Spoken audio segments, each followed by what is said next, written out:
Street photography for me is about finding beauty in ordinary scenes. It's about seeing photographic moments in random and unmediated places. It might involve documenting or storytelling, but it can also be just about the aesthetic.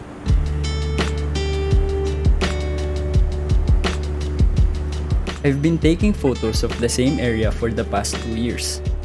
Some people have asked me if I get bored taking photos in the same place over and over again. I think that's the beauty of photography.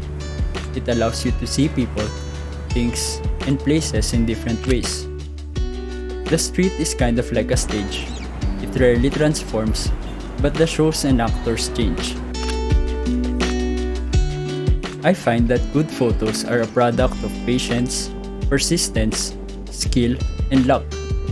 Luck plays a bigger part than I want to admit. This is why it is important to always have a camera in the right place at the right time. Realme has created the first phone with a dedicated street photography mode. It's simple, and it's amazing how much you can do with it.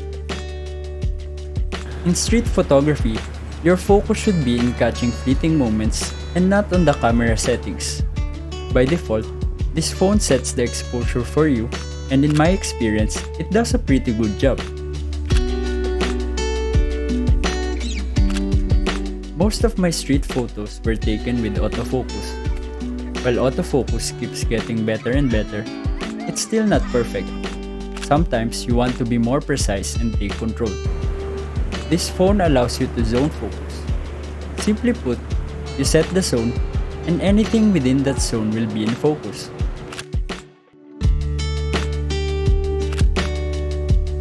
We all have our preferred focal lengths.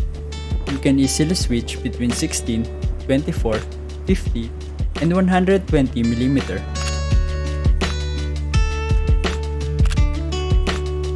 While I enjoy editing my photos, I love that I can get a particular look right out of the camera. This phone comes with different filters that you can experiment with. Street filter is a good choice if you want to add a punchy contrast to your photos. I use this as an alternative to the default realme colors. B&W Plus filter creates deep shadows. I enjoy using it both in harsh sunlight and gloomy weather. Dramatic filter creates a warm overcast that creates an intense effect. While I rarely use this filter, I love it when it works. You can also shoot in RAW to maximize the dynamic range of the camera. Doing this will give you two files, the DNG file and the JPEG file with the selected filter. On top of all these features, this phone is equipped with digital image stabilization. This reduces the chance of getting blurred photos. Street photography mode can be accessed quickly by double pressing the volume down button. Knowing your camera or phone allows you to take advantage of its capabilities and work around its limitations. This phone definitely offers a lot of things to explore. You don't need to be an expert to enjoy street photography.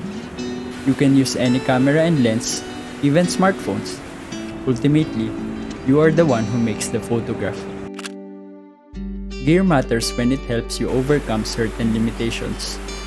I've always been an advocate of having a separate, dedicated camera. But seeing what phones can do nowadays, I no longer feel so bad about forgetting my camera at home. Get to know your city more with Realme GT Master Edition.